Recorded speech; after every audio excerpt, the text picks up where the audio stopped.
Good morning. बड़े दिनों बाद मिल रहे हैं, है ना। अब मैं हो गया हूं फ्री, अब रोज मिलेंगे, है ना। अब दोस्तों, अभी तक जो अपन ने पढ़ रहे थे, अपन ने लास्ट पढ़ा था भौतिक विभाग। उसमें अपन ने बात की थी अरावली के बारे में। किसके बारे में बात की थी?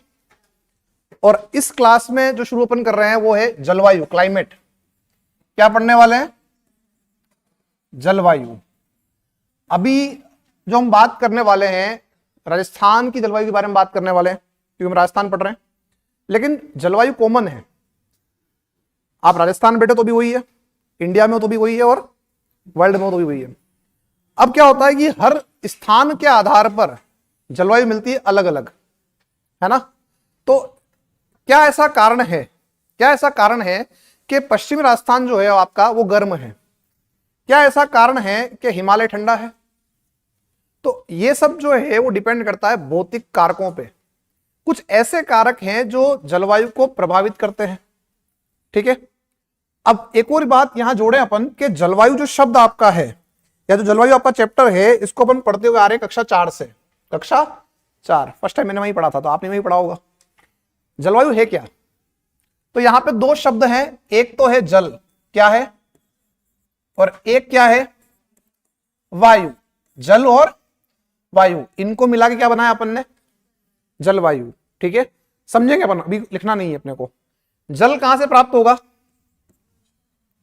कहां से प्राप्त होगा? और बाकी को कहां से मिलेगा? कैंपर से कि टंकी से? अरे कहां से आएगा जल? कहां से आएगा? बारिश से, वर्षा से आएगा। तो हमको ये पता लग चुका है कि जो जल है वो प्राप्त होगा वर्षा से। किससे होगा? वर्षा से प्राप्त होगा, ठीक है। या इसको मैं एक और बात कह देता हूं, आर्द्रता। क्या बात हम कर रहे हैं? आर्द्रता। वायु ठंडी भी हो सकती है और गर्म भी हो सकती है। आज पंखे बंद हैं क्योंकि ठंडक है। ठंडक इसलिए बंद है, हाँ या ना? चला दे तो ठंडी हवा फेंकेगा, और यही गर्मी का मौसम होता तो गर्म हवा फेंकता। तो वायु जो है वो गर्म भी हो सकती है और ठंडी भी। किस पे डिपेंड करता है ये? तापमान पे। किस पे करता है डिपेंड? तापमान पे डिपेंड करता है, ताप, टेम्परेचर। अब हम बात कर लेते हैं, यहां पे एक और बात जोड़ लेते हैं कि दो कंडीशन लेता हूं मैं। क्या लेता हूं? दो आपकी जो है संभावना ले रहा हूं। पहली संभावना क्या है? अधिक वाली। क्या वाली? अधिक। और दूसरी है कम। अब ये अधिक और कम क्या है उसकी हम बात कर लेते हैं। मान लो किसी स्थान पर वर्षा ज्यादा है। वर्षा क्या है? ज्यादा है। तो उसे क्या बोलोगे आप? वो स्थान कैसा होगा? आर्द्र या शुष्क? आर्द्र। कैसा हो जाएगा? आर्द्र। आर्द्र मतलब क्या होता है? गीला। तो वर्षा अगर ज्यादा है तो वो क्या हो जाएगा? आर्द्र। और अगर वर्षा कम है तो शुष्क हो जाएगा। क्या हो जाएगा? शुष्क हो जाएगा साहब। अब आप एक और बात देखो यहां पे कि किसी स्थान पर तापमान अगर ज्यादा है तो वो कैसा होगा? उष्ण या शीत? उष्ण, गर्म हो जाएगा। उष्ण, उष्ण जलवायु हो जाएगी। और अगर तापमान कम है तो शीत हो जाएगा। कैसा हो जाएगा? शीत, ठंडा।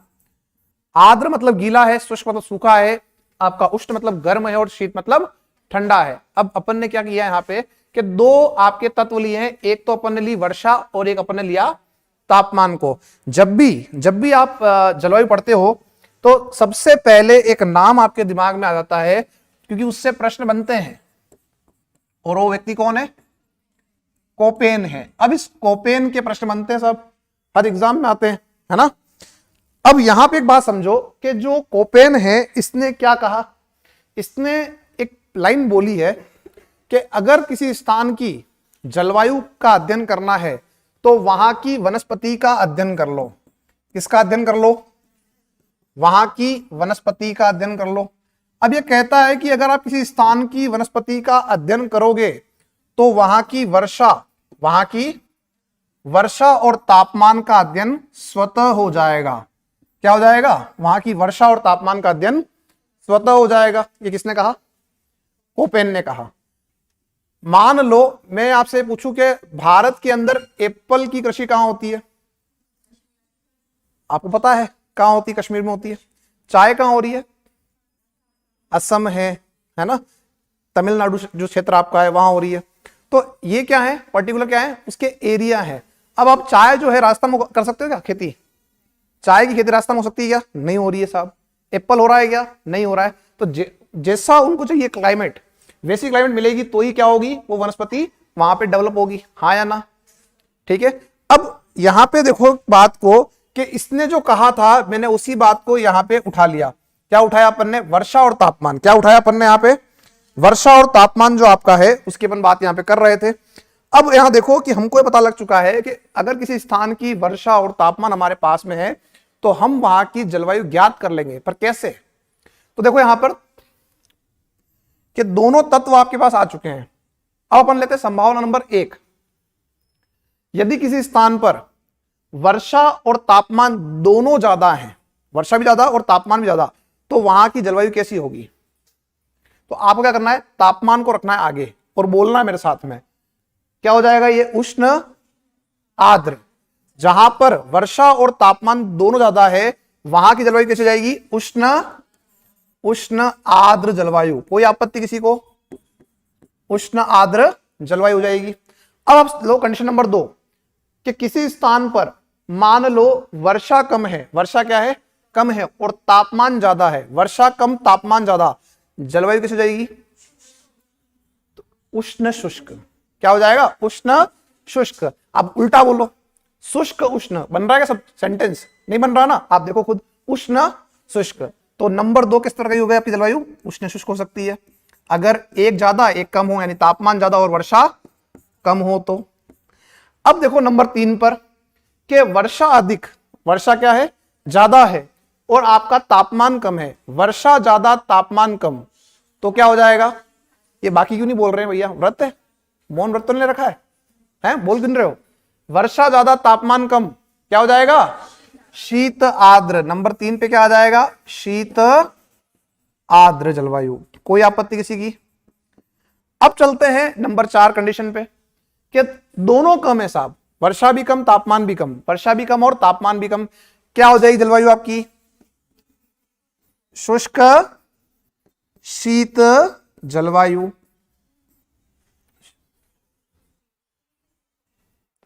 सॉरी सॉरी सॉरी सॉरी, मतलब पकड़ रहे हो गलतियां, अच्छी बात है ये। शीत शुष्क, शीत शुष्क जलवायु। क्लियर सभी का यहां तक? अब देखो यहां पे इनको लगाते हैं राजस्थान के अंदर कि राजस्थान में कौन सी जलवायु कहां मिल रही है। फर्स्ट क्या आ रहा है? उष्ण आर्द्र। क्या आ रहा है फर्स्ट? उष्ण आर्द्र, यानी कि जहां पर क्या बोल रहे हैं अपन? जहां पर आपका तापमान भी ज्यादा है और वर्षा भी ज्यादा है। तो क्या राजस्थान में ऐसा कोई क्षेत्र है जहां पर तापमान और वर्षा दोनों ज्यादा हो? Very good. कौन सा है? दक्षिण और दक्षिण पूर्वी राजस्थान। तो क्या लिख सकते हैं यहां पे कि ये जलवायु मिलेगी कहां पे? दक्षिण व दक्षिण पूर्वी राजस्थान के अंदर मिलेगी। किसी की कोई आपत्ति? आपका बांसवाड़ा, डूंगरपुर जो आपका क्षेत्र है, झालावाड़, उस वाले बेल्ट में आपको जलवायु देखने को मिलेगी। सेकंड कंडीशन देखो, उष्ण शुष्क। उष्ण जो शुष्क आपकी जलवायु वो कहां मिलेगी? राजस्थान में। कहां मिलेगी? मतलब पूरे साल तापमान ज्यादा और पूरे साल वर्षा कम, कहां मिलेगी? तो ये आपको मिलेगी कहां पे? ये मिलेगी पश्चिमी राजस्थान।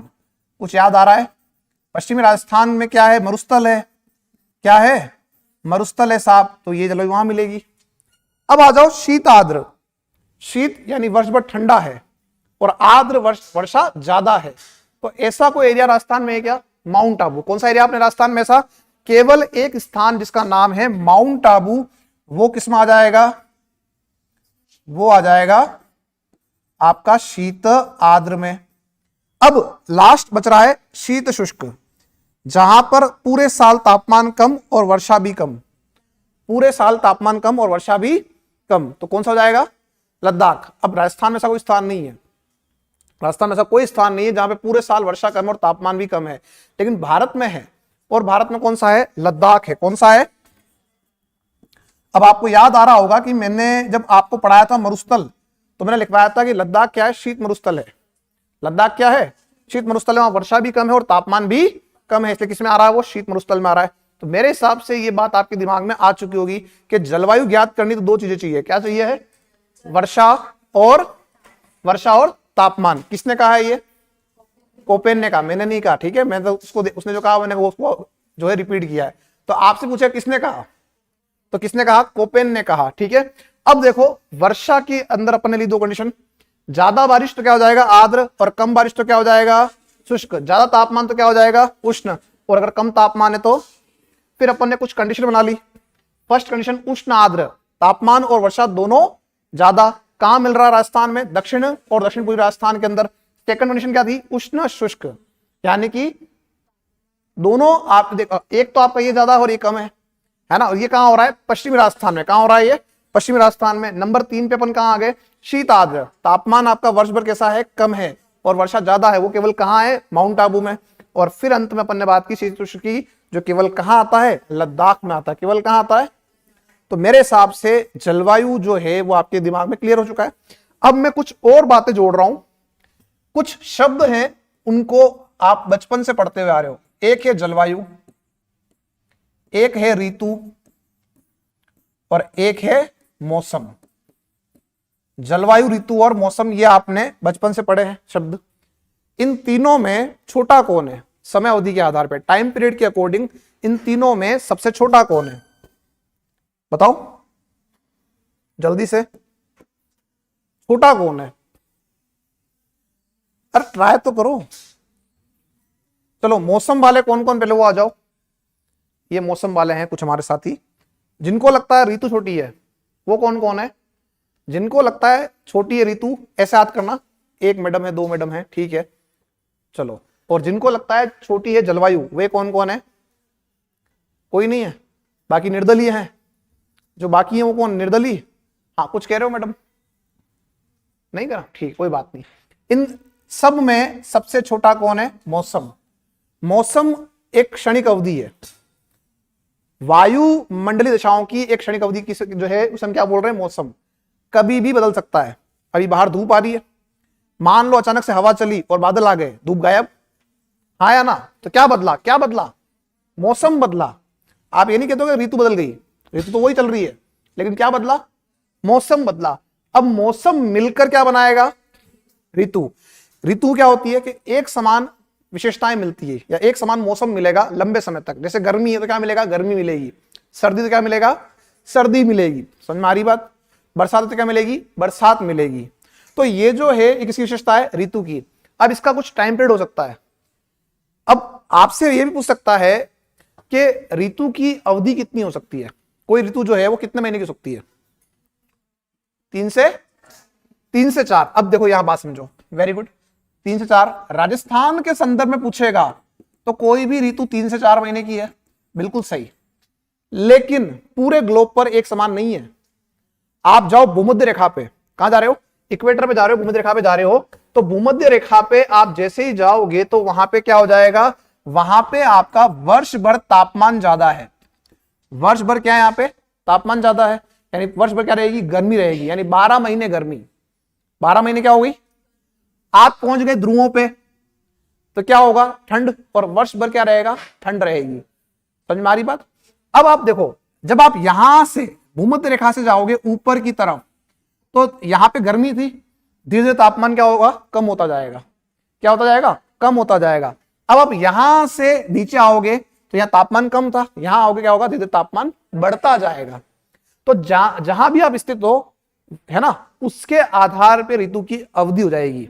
आप कहां बैठे हो, आप बैठे हो कर्क रेखा के ऊपर, ये कर्क रेखा है, ठीक है। हालांकि पूरे भारत की बात करूं तो आधा भारत कर्क के ऊपर, आधा भारत कर्क के नीचे है ना। तो इसीलिए जहां आपकी स्थिति बनेगी, अक्षांश स्थिति बनेगी, उसी आधार पर ऋतु की अवधि रहेगी। अभी हमारे यहाँ क्या है, 3 से 4 महीने ऋतु की अवधि है ना, सामान्य रूप से। लेकिन हर जगह पे 3 से 4 महीना हो ये जरूरी नहीं है। क्लियर, आगे बढ़ते हैं। अब आते हैं जलवायु पे। तो जो जलवायु ज्ञात आप कर रहे हो उसके लिए ध्यान रखना कि कम से कम कितने साल, 30 वर्षों से अधिक। कितने वर्षों से अधिक, 30 वर्षों से अधिक। कई जगह 35 भी लिखा हुआ है तो घबराना मत, दोनों में से एक ही आपका ऑप्शन में आएगा। तो 30 वर्षों से अधिक या 35 वर्षों से अधिक अगर आपकी किसी स्थान पर जो औसत मौसमी दशाएं हैं उसे हम क्या बोलेंगे, वहां की जलवायु। छोटा कौन है, मौसम से क्या बना और ऋतु से क्या बन रहा, ऊपर जलवायु बन रही है। कोई आपत्ति किसी की? तो अपन ने बेसिक बात जो थी वो कर ली। अब अपन स्टार्ट करते लिखना, फटाफट लिखना स्टार्ट करो। पहले अपन इनको इनको लिखेंगे, फिर अपन उस पे जाएंगे चार्ट पे।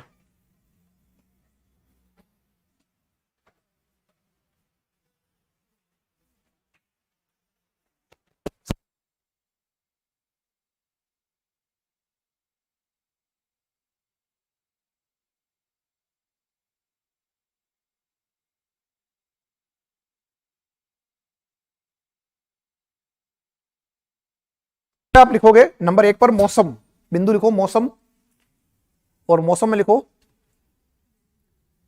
यह यह वायुमंडलीय दशाओं की, यह वायुमंडलीय दशाओं की क्षणिक अवधि है। यह वायुमंडलीय दिशाओं की क्षणिक अवधि है जो परिवर्तनशील है। यह वायुमंडलीय दशाओं की क्षणिक अवधि है, बोर्ड पर लिखा है वर्ड क्षणिक अवधि है, जो परिवर्तनशील है, मतलब बदल सकती है कभी भी, जो परिवर्तनशील है, जो परिवर्तनशील है ना। अगला लिखो नेक्स्ट, ऋतु। ऋतु और लिखो इसमें एक विशेष प्रकार के मौसम की अधिकता होती है। इसमें एक विशेष प्रकार के मौसम की अधिकता होती है। इसमें एक विशेष प्रकार के मौसम की अधिकता होती है, अधिकता होती है। उदाहरण क्या हो जाएंगे इसके, ऋतुओं के उदाहरण क्या दोगे? हाँ बिल्कुल सही, लिखो सर्दी गर्मी। अब सर्दी गर्मी लिखो, इससे अच्छा लिख सकते हो आप शीत ग्रीष्म, है ना, ज्यादा अच्छा लगेगा। तो शीत ग्रीष्म लिखो, आप पढ़े लिखे हो, है ना, शीत ग्रीष्म। शीत और ग्रीष्म क्या हो जाएगा, ये आपका एक अवधि हो जाएगी, इसमें आपका हो जाएगा मौसम। फिर आ जाओ नेक्स्ट, लिखो जलवायु। जलवायु लिखो किसी स्थान विशेष पर, किसी स्थान विशेष पर 30 वर्षों की, ब्रैकेट में रखना 35, 30 वर्षों की, 30 वर्षों की औसत मौसमी दशा, औसत मौसमीय दशा वहां की जलवायु कहलाती है। 30 वर्षों की औसत मौसमी दशा वहां की जलवायु कहलाती है, कहलाती है। क्लियर सभी का? चले, तो ये अपन ने एक सामान्य सी परिभाषा देख ली। अब हम क्या करते हैं, जाते हैं पीछे की तरफ, जो हमने ये बात की थी इसको देखते हैं। समझ में हमको आ चुका है, इसको उतारना केवल ऐसा सी ग्राफ को, है ना। तो पहले इसको उतार लो, फिर ये वाला इंडेक्स बना देना।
हो गया?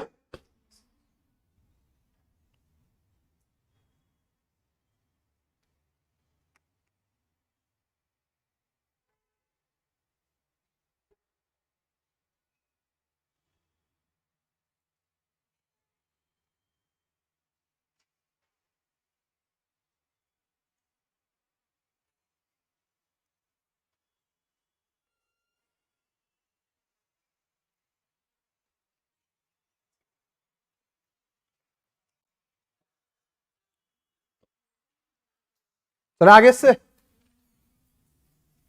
साथियों, सभी का हो गया ना। चलो आगे बढ़ते हैं, यहां से नेक्स्ट हम बात करते हैं। बाकी है किसी का?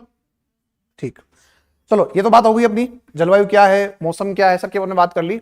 अब चलते हैं इनके घटक, जो इनके तत्व हैं वो कौन कौन से हैं उसको देखते हैं। तो इनमें अपन ने देखा कि एक तो है तापमान, एक है वर्षा। इन दो के अलावा एक और है जिसे हम कहते हैं वायुदाब। क्या बोलते हैं?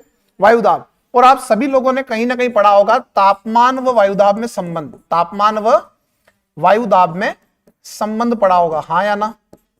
आप लोगों ने यह पढ़ा होगा कि अगर किसी स्थान पर तापमान अधिक है, किसी स्थान पर तापमान अधिक है, तो वायुदाब कैसा होगा? कम होगा। वायुदाब कैसा होगा? कम होगा, ये हमने पढ़ा है। और एक और हमने पढ़ा है कि अगर मान लो तापमान कम है तो क्या हो जाएगा? वायुदाब अधिक हो जाएगा। हम ये कह सकते हैं कि इन दोनों में विपरीत संबंध मिलता है। क्या मिलता है? विपरीत संबंध मिलता है, उल्टा मिलता है। एक ज्यादा तो दूसरा ऑटोमेटिक कम हो जाएगा। पर ऐसा क्यों? ऐसा क्यों होता है उसको देखते हैं, उसको समझते हैं। आप एक बात को समझो, एयर प्रेशर, क्या बोलेंगे वायुदाब को अपन? एयर प्रेशर बोलेंगे, इसका आप ध्यान रखना, ठीक है। अब यहां एक बात और समझो आप साथियों, कि दो आपके पास में मुख्य जो है ऋतुएं हैं, एक है सर्दी और एक है गर्मी। मैं अगर इसको दिखा के आपसे प्रश्न पूछूं, सिंपल सा इसको दिखा के एक प्रश्न पूछ लूं कि भैया गर्मी में वायुदाब कैसा होगा? गर्मी में वायुदाब कैसा होगा? कम होगा। भाई गर्मी में तापमान ज्यादा होगा, वायुदाब कैसा हो जाएगा? और सर्दी में वायुदाब ज्यादा होगा, तो तापमान कम होता है। पर ऐसा क्यों, उसको अपन समझते हैं। देखो एक बात ध्यान रखना कि जो दो ऋतुएं आपकी है, एक तो आप ले लेते हैं, आप किसको ले लेते हैं? एक अपन ले लेते हैं ग्रीष्म को। किसको ले लेते हैं? ग्रीष्म ऋतु को। और एक अपन ले लेते हैं शीत ऋतु को। शीत ऋतु को। सूर्य वही है, सूर्य क्या है आपका? वही है। तो तापमान अलग अलग क्यों आ रहा है? एक तो ये बात देखनी है। और सेकंड बात कि वायुदाब में भिन्नता क्यों आ रही है उसको देखना है। तो सबसे पहले तो हम ये देखते हैं यहां पे कि भैया ये सूर्य आपका है, ठीक है, और इधर भी एक सूर्य। अब हो क्या रहा है? पहली बात तो ये देखो कि ये आपका जो है यहां पे ये है धरातल। क्या है ये धरातल है। सबसे पहले हम बात करेंगे किसके बारे में? सबसे पहले हम बात करेंगे ग्रीष्म ऋतु के बारे में। ग्रीष्म ऋतु में सूर्य की किरणें गिरती है सीधी। कैसे गिरती है? सीधी किरणें गिरती है। कैसी गिरती है किरणें? सीधी किरणें। ये आपने बचपन में पढ़ा होगा स्कूल के अंदर भी। सीधी किरणों का गुण क्या होता है कि सीधी किरणें जहां पे गिर रही है, इन्हें केवल उसी भाग को गर्म करना होता है। अब एक छोटा सा भाग उसको गर्म करना है तो क्या करेगी? जल्दी से गर्म कर देगी। जल्दी से क्या कर देगी? गर्म कर देगी। अब आप देखो कि जब आपका ग्रीष्म काल का समय होता है तो 10-11 बजे तक तो बहुत ज्यादा तापमान बढ़ चुका होता है, क्योंकि उस किरण को बहुत छोटे से भाग को गर्म करना होता है, वो जल्दी से गर्म कर देती है, तो तापमान बढ़ जाता है, हाँ या ना? तो सीधी किरणें क्या करेगी? सीधी किरणें ताप को बढ़ाती है। सीधी किरणें क्या करेगी? ताप को बढ़ाएगी। तो सीधी किरणें ताप अधिक। अब आप एक बात को समझो कि ताप जब आपका अधिक हो गया, ताप जो है आपका वो अधिक हो गया, तो क्या होगा? सतह गर्म हो गई। अब सतह के निकट की जो हवाएं हैं वो भी क्या हो जाएगी? गर्म हो जाएगी। क्या हो जाएगी? गर्म हो जाएगी। और गर्म हवा कैसी होती है? हल्की। कैसी होती है? हल्की। तो वो गर्म हवा जो है अपना स्थान छोड़ के ऊपर उठेगी। अपना स्थान छोड़ के क्या करेगी? ऊपर उठेगी। तो जब ये हवा आपकी गर्म होकर ऊपर उठ गई तो इनका भार सतह पे लग रहा है क्या? नहीं लग रहा है। सतह पे नहीं लग रहा है। तो क्या हो जाएगा? यहां पे वायुदाब कम हो जाएगा। वायुदाब क्या है? एयर प्रेशर है क्या? एयर का प्रेशर यानी एयर का दबाव, वायु का दबाव है। अब जब वायु ही नहीं है तो दबाव कहां से आएगा? तो इसलिए क्या हो जाएगा? दबाव कम हो जाएगा। तो यहां पे ध्यान रखना कि जब तापमान अधिक होगा तो वायु जो है आपकी वो क्या हो जाएगी? गर्म होकर ऊपर उठ जाएगी। और जैसे ऊपर उठेगी तो यहां पे वायुदाब कम हो जाएगा। तो इसी कारण से ग्रीष्म काल में क्या होता है? वायुदाब कम मिलता है। क्यों? क्योंकि आपकी जो है गर्म हो गई हवा, और गर्म हवा क्या हो जाती है? गर्म हवा हो जाती है हल्की। क्या हो जाती है? हल्की। और हल्की वायु कहां जाएगी? ऊपर जाएगी। कहां जाएगी? वायुमंडल जाएगी। एक और बात जोड़ लेते हैं यहां पे, मैं बार बार एक शब्द का प्रयोग कर रहा हूं, वायु। क्या बोल रहा हूं? वायु। मुझे बताओ वायु और पवन एक ही है कि अलग अलग? बताओ। एक तो वायु बोल रहे हैं अपन और एक अपन बोल रहे हैं पवन, तो दोनों एक ही है कि अलग अलग है? सोचो, फटाफट सोचो। अलग अलग है। चलो अलग अलग कौन कौन कह रहे हैं, जो अलग कह रहे हैं, जो कहते हैं अलग है वो कौन कौन है, वे आ जाओ सामने। हैं कुछ हैं हमारे साथी। और जो कहते हैं एक ही बात है सर पर्यायवाची है, वो कौन कौन है? कोई नहीं है। अरे पर्यायवाची नहीं किसका? अरे भाई वायु का पर्यायवाची पवन है कि नहीं है, लेकिन हिंदी में है, हिंदी में है, यहां नहीं है, यहां अलग है। अब कैसे अलग है उसको समझो। ये दोनों जो है वो चलने की दिशा के आधार पर अलग है। किसके आधार पर अलग है? चलने की दिशा के आधार पर अलग है।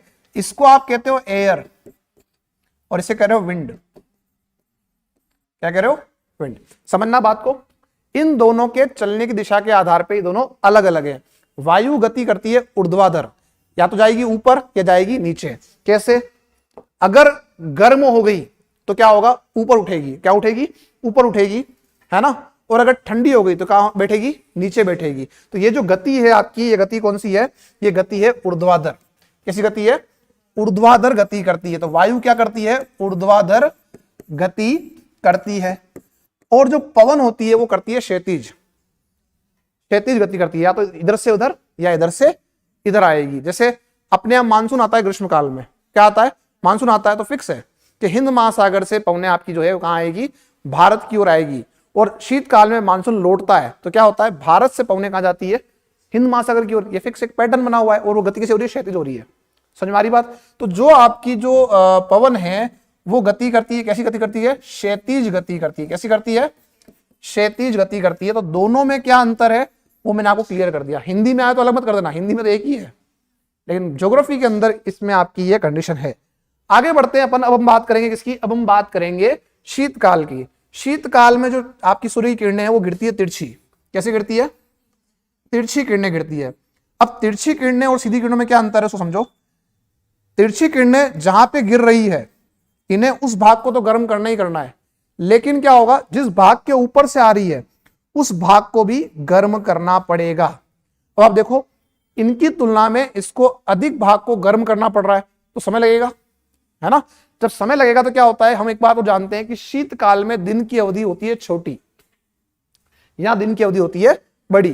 तो जब तक ये गर्म कर पाता है तब तक क्या होता है? सूर्यास्त हो जाता है, शाम हो गई, है ना। तो ये पूर्ण ढंग से इसको गर्म नहीं कर पाता है। ठीक है। अब क्या होगा? जब यहां पे गर्म नहीं कर पाएगा तो तापमान कैसा हो जाएगा? कम। तापमान कैसा हो जाएगा? कम हो जाएगा। और जब तापमान कम हो गया तो वायु कैसे हो जाएगी? ठंडी। कैसे हो जाएगी? ठंडी। और ठंडी वायु कैसे होती है? भारी। कहां बैठेगी? नीचे। तो जब नीचे बैठेगी तो दबाव कहां पड़ेगा? सतह पर। कहां पड़ेगा? सतह पर। और क्या हो जाएगा? यहां पे वायुदाब अधिक। ये दिख रहा है कलर? तो यहां पे क्या हो जाएगा? वायुदाब क्या हो जाएगा? एयर प्रेशर क्या हो जाएगा? अधिक हो जाएगा। वायुदाब अधिक। समझ में आ रही बात आपको? क्यों हुआ ऐसा? क्योंकि आपकी यहां पे ठंडी वायु थी, ठंडी वायु थी। और ठंडी वायु कैसी होती है? भारी होती है। और ये सबके पीछे कारण क्या था? ये सबके पीछे कारण था सूर्य की तिरछी किरणें। सूर्य की तिरछी किरणें। क्लियर? तो अपन ने एक ही डायग्राम के अंदर दोनों बातें पढ़ ली। मौसम की जो कंडीशन है वो भी देख ली और वायुदाब को भी अपन ने देख लिया। कोई आपत्ति किसी की? आगे बढ़ते हैं। इससे पहले इसको अपन नोट करेंगे। लिखो, लिखो तापमान व वायुदाब में संबंध। तापमान व वायुदाब में संबंध। तापमान व वायुदाब में संबंध। और लिखें इन दोनों में विपरीत संबंध मिलता है। विपरीत, अपोजिट है ना। इन दोनों में विपरीत संबंध मिलता है। विपरीत संबंध मिलता है जब तापमान अधिक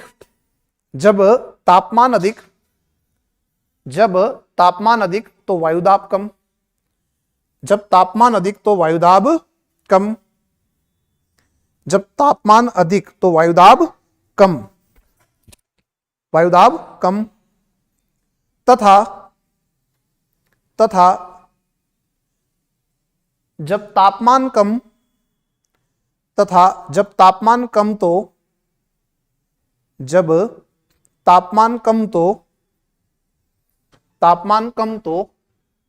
वायुदाब अधिक। तापमान कम तो वायुदाब अधिक। क्लियर सभी का यहां तक? अब अपन चलेंगे इस डायग्राम की तरफ। इसको बनाना है अपने को। शीतकाल और ग्रीष्मकाल में जो कंडीशन बनती है आपकी वो कैसी बनती है, ठीक है। हाँ समझाना एक बार, पीछे जाना है, ओके मैंने कहा ठीक है, ये आ गया।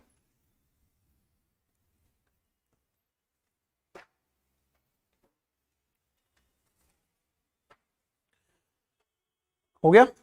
ज्योग्राफी के अंदर अपने को डायग्राम पे ज्यादा फोकस करना होता है, मैप और डायग्राम पे, है ना, क्योंकि अगर केवल लिखोगे तो मजा नहीं आएगा, चीजें समझने वाली है यहाँ पे।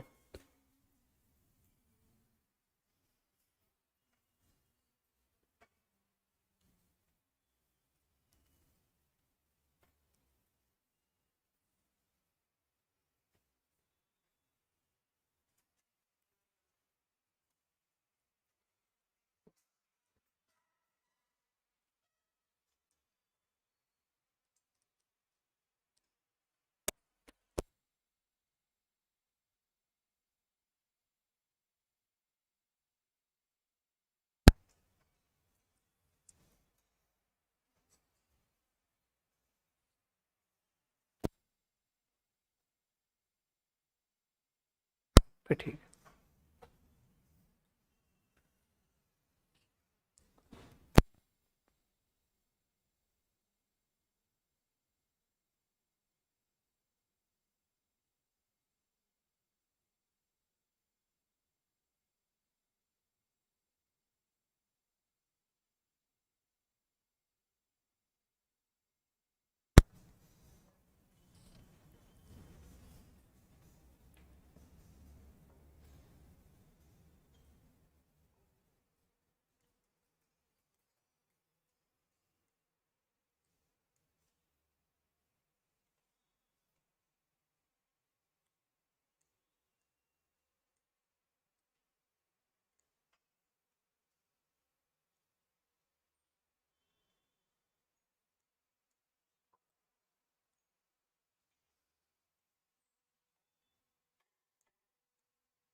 हो गया आप लोगों का।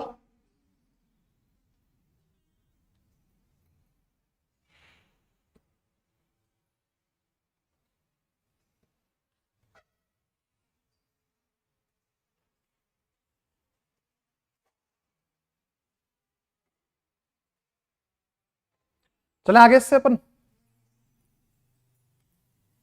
पेंटिंग कर रहे हो है साथियों, इसका एक काम करेंगे, पीडीएफ भी आपको जो है प्रोवाइड करवा देंगे, ठीक है।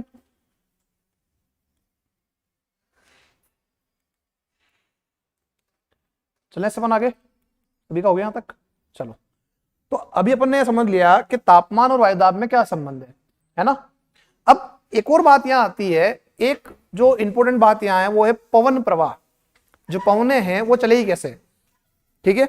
अभी मैंने आपको बताया पवन क्या होती है, वायु क्या होती है। अब हम बात कर रहे हैं पवन प्रवाह की, पवने चलेगी कैसे या कहां से कहां जाएगी, ठीक है। तो जब भी आपसे ये पूछा जाए कि पवन जो है उसका संचरण कैसे होगा, पवन कहां से कहां चलती है, तो यहां ध्यान रखना हमेशा कि पवन जो संचरण है वो हाई प्रेशर से लो प्रेशर की ओर होगा, हाई प्रेशर से लो प्रेशर की ओर होगा, उच्च दाब से निम्न दाब की ओर होगा, उच्च दाब से निम्न दाब की ओर होगा। उच्च दाब कहां मिलेगा, तो उच्च दाब कहां मिलेगा, जहां ताप कम है, और निम्न दाब कहां मिलेगा, जहां ताप अधिक है। तो यहां पे हम ये भी कह सकते हैं कि पवने हमेशा ठंडे क्षेत्र से कहां जाएगी, इसको गर्म लिख देता हूं मैं, गर्म क्षेत्र की ओर, ठीक है। एक सबसे अच्छा एग्जांपल इसका ये देख लो कि अभी रात के समय में हल्की हल्की ठंड लगने लग गई है, अक्टूबर महीना अभी चल रहा है, हालांकि ये जो ठंड है वो कब लगनी चाहिए अपने को, नवंबर में। लेकिन मैंने आपको एक बात बताई थी जो पहले पढ़ चुके एक बार, है ना, कि जब आपका दीपावली का समय आता है ना, और दीपावली के समय में आपको सुबह और शाम के समय में हल्की हल्की ठंड लगती है, उसे हम क्या बोलते हैं, उसे एक नाम दिया था अपन ने, क्या बोलते हैं उसे हम बोलते हैं गुलाबी सर्दी। क्या बोलते हैं? गुलाबी सर्दी। तो ये जो ठंड अभी आपको लग रही है वो क्या लग रही है? गुलाबी सर्दी। तो गुलाबी सर्दी क्या है? तो ये ध्यान रखना, नवंबर माह या दीपावली के समय लगने वाली हल्की सर्दी। अब लिखवाऊंगा सब चीजें, है ना, ये सब अभी आएगी आगे, पर इन चीजों को याद रखना है कि गुलाबी सर्दी क्या है। जो अभी आप महसूस कर रहे हो क्या है? गुलाबी सर्दी। अब क्या करना है? इस प्रयोग को करना है। तो इस प्रयोग को करना है तो देखो कि आप रात्रि के समय में एक चीज नोटिस कर सकते हैं कि जब आप घर पे हैं, रात को अब खिड़की खोल दो, पंखा चल नहीं रहा है, खिड़की खोल दो और खिड़की नीचे बैठ जाओ, ऑटोमेटिक बाहर से ठंडी हवाएं आपको अंदर आएगी। आती है या नहीं आती है? ऐसा क्यों हो रहा है? बाहर क्या है? ठंड है। बाहर क्या है? तापमान कैसा है? बाहर कम है साहब, और आपके कमरे का तापमान क्या है? ज्यादा है। तो क्या हो रहा है? ऑटोमेटिक क्या हो रहा है? वो पवने कहां से कहां चल रही है?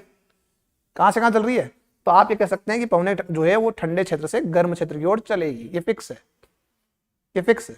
क्लियर सभी का यहां तक? चलते अपन आगे। तो लिखना स्टार्ट करो, लिखो पवन संचरण, पवन संचरण,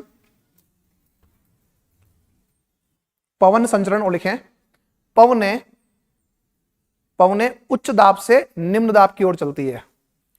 पवने उच्च दाब से निम्न दाब की ओर चलती है, हाई प्रेशर से लो प्रेशर की ओर। पवने उच्च दाब से निम्न दाब की ओर चलती है, हाई प्रेशर से लो प्रेशर की ओर। हाई प्रेशर से लो प्रेशर, या है ना, उच्च दाब से निम्न दाब। और ब्रैकेट में कर देना आप ठंडे क्षेत्र से गर्म क्षेत्र की ओर, ठंडे क्षेत्र से गर्म क्षेत्र की ओर, ठंडे क्षेत्र से गर्म क्षेत्र की ओर, ठंडे क्षेत्र से गर्म क्षेत्र की ओर। ठीक है, तो पवने कहां से कहां चलेगी, ये अपनी बात अपनी यहां तक हो चुकी है। अब इसी क्रम में अपन एक और बात जोड़ लेते हैं आगे चल के कि राजस्थान की अगर हम बात करें तो राजस्थान की जो जलवायु है, जो क्लाइमेट हमारी है, उसको प्रभावित करने वाले कारक कौन कौन से हैं, कौन कौन से फैक्टर्स ऐसे हैं जो हमारी क्लाइमेट को जो है आपका जो है उस पर इफेक्ट डाल रहे हैं, है ना। तो यहां पे अगर हम बात करें कि जलवायु को प्रभावित करने वाले कारक कौन कौन से हैं, जलवायु को प्रभावित करने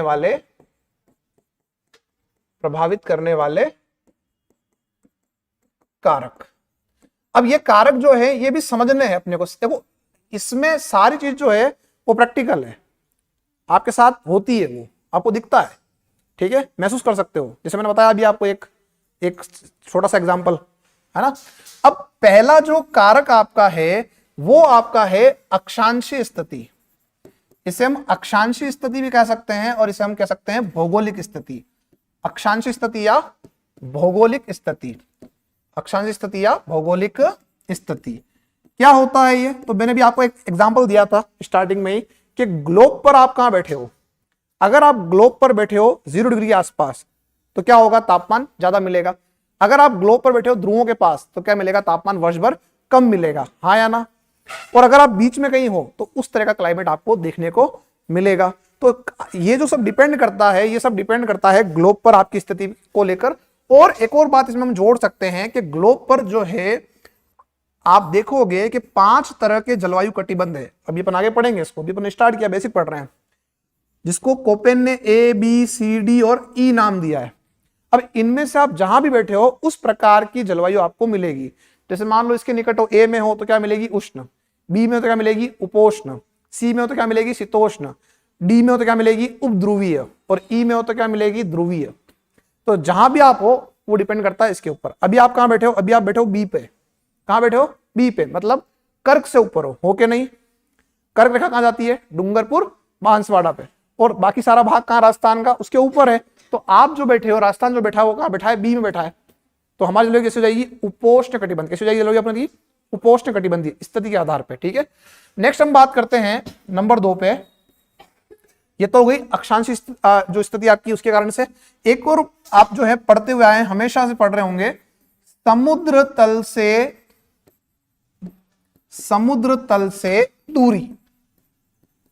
ये अपन बचपन से पढ़ते आ रहे हैं, है ना। एक तो ये और एक और वो, समुद्र तल से दूरी और समुद्र तल से ऊंचाई। ये 2 फैक्टर आप हमेशा से पढ़ते हुए आ रहे हो, पर समझ में नहीं आया हमारे को आज तक कि क्या है ये। अभी समझते अपन कि अगर आप इस तल से दूर बैठे हो तो क्या होगा, और अगर पास बैठे हो तो क्या होगा। समझो, अपन एग्जांपल लेते हैं मुंबई का। किसका लेते हैं? मुंबई का और राजस्थान का। दोनों में से पास कौन है समुद्र के? मुंबई। भाई मुंबई पास है ना, ये मुंबई आ गया।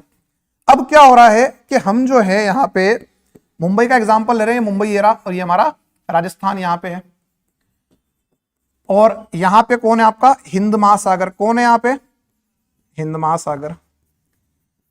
जो क्षेत्र समुद्र से दूर है वहां पे चलती है पवने वार्षिक पैटर्न में। कैसे चलती है, वार्षिक पैटर्न में चलती है। 6 महीने पवने चलेगी जल से स्थल की ओर, जल से स्थल की ओर, जिसे हम कहेंगे मानसून का आना। मानसून का आना हम कहेंगे, मानसून कह देंगे इसको। और 6 महीने क्या होगा, यही जो आपकी पवने हैं ये आपका स्थल से जल की ओर आएगी। कहां आएगी, स्थल से जल की ओर आएगी। इसे हम कहेंगे मानसून का लौटना। तो 6 महीने यहां से यहां और 6 महीने यहां से यहां। आप लोगों ने एक बात पढ़ी होगी कि मार्च महीने से गर्मी स्टार्ट होती है और मार्च महीने से ही ये प्रोसेस चालू हो जाता है। ऐसा नहीं अचानक से 1 तारीख को जो है मानसून आ जाएगा, ऐसा नहीं है। सिस्टम है, प्रोसेस होता है, हर चीज का टाइम होता है ना। और वापस आप देखो कि सितंबर के बाद में क्या होता है, मानसून लौटता है। क्या होता है, मानसून लौटता है। तो ये लौट रहा है। तो 6 महीने इधर, 6 महीने इधर, ये तो होगी वार्षिक। अब हम बात करते हैं जो क्षेत्र समुद्र के निकट है वहां पर पवने कैसे चलती है, वहां चलती है दैनिक पैटर्न में। कैसे चलती है, दैनिक पैटर्न चलती है। दिन में इधर, रात में इधर। कैसे, समझो। दिन का समय जब होगा तो यहां पे क्या होगा, स्थल पे तापमान ज्यादा होगा, और जब तापमान ज्यादा होगा तो वायुदाब क्या हो जाएगा, कम हो जाएगा। तो यहां पे जो है दिन के समय में पवने चलेगी जल से स्थल की ओर, जल से स्थल की ओर। और रात्रि में इसका जो सिस्टम है हो जाएगा उल्टा।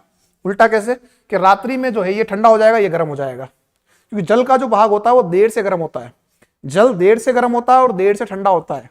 देर से गर्म और देर से ठंडा। इसीलिए शीतकाल के समय में किसी तालाब के पास चले जाओ तो वहां पे पानी आपको समय मिलेगा, गर्म मिलेगा, क्योंकि वो देर से ठंडा हो रहा है। ठीक है, तो क्या हो जाएगा, रात्रि के समय में यहां से पवने जो आपकी है स्थल से वो कहां जाएगी, जल की ओर। स्थल से कहां जाएगी, जल की ओर। इसे हम कहेंगे दैनिक समीर, या आपका जो है दैनिक पैटर्न हम इसे कह सकते हैं कि दिन में पवने यहां से आई और रात्रि में यहां से यहां गई। क्लियर। तो जो क्षेत्र समुद्र के निकट है वहां पे क्या चलेगी, पवने दैनिक पैटर्न में, और जो दूर है वहां कैसे चलेगी आपकी पवने वार्षिक पैटर्न चलेगी। कोई आपत्ति। इसीलिए आप क्या कहते हो कि मुंबई में बारिश कभी भी हो सकती है।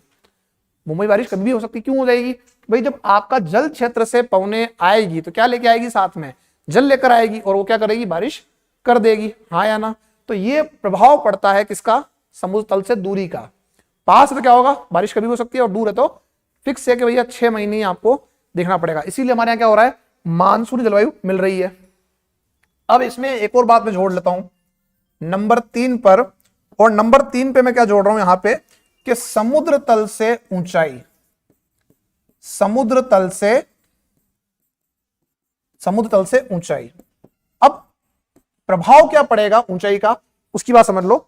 एक बहुत अच्छा इसमें जो है सिस्टम है कि जब भी आप पृथ्वी से वायु जो आपका मंडल है उसमें जाओगे तो तापमान आपका स्टार्टिंग में घटेगा। तापमान क्या होगा, घटेगा। और कहां तक घटेगा, यह घटेगा क्षोभ मंडल तक। कहां तक घटेगा, क्षोभ मंडल तक। ऊंचाई पर जाने पर तापमान घटता है। क्या होता है, तापमान घटता है। और इस तापमान के घटने की भी दर है। ये आप गए ऊंचाई पे तो तापमान की दर क्या है कि प्रति 165 मीटर की ऊंचाई पर, प्रति 165 मीटर ऊंचाई पर 1 डिग्री सेंटीग्रेड ताप कम हो जाता है। 1 डिग्री सेंटीग्रेड ताप क्या हो जाता है, कम हो जाता है। इसका आपको ध्यान रखना है। तो यानी क्या हो रहा है, जब ऊंचाई पे गए तो क्या हो जाएगा, ताप घटेगा। तो अब आप देखो कि अपन ने भी एक बात पढ़कर आए थे कि जब आपकी वायु गर्म हो जाएगी तो कहां जाएगी, ऊपर जाएगी। कहां जाएगी, ऊपर जाएगी। अब जैसे ये ऊपर गई तो क्या होगा, ऊपर जाके ठंडी हो जाएगी। क्या हो जाएगी, ठंडी हो जाएगी। और जब ठंडी हो जाएगी तो क्या करेगी, ऊपर जाके बारिश करेगी, बादल बनेंगे, बारिश होगी। ठीक है। और जब ये बिल्कुल ठंडी हो जाएगी तो क्या हो जाएगी, नीचे बैठेगी। तो ये सारा प्रोसेस जो है वो किससे हो रहा है, समुद्र तल से ऊंचाई पर जाने पर हो रहा है। ठीक है ना। तो अगर आप ऊंचे पे गए तो तापमान घटेगा। जैसे उदाहरण के लिए माउंट आबू, उदाहरण के क्या हो जाएगा आपका, माउंट आबू को अपन ले लेते हैं। तो माउंट आबू जब आप जाते हो तो क्या मिलता है, तापमान कम मिलता है। कारण क्या है उसका, कि वो जो आपका भाग है वो राजस्थान के अन्य भागों की तुलना में ऊंचा है। ठीक है। तो अभी केवल आप इन 3 पॉइंट को नोट करो। इनके बारे में जो है डिस्कस करेंगे कल। अभी समय हो चुका क्लास का, नेक्स्ट क्लास का टाइम आपका है।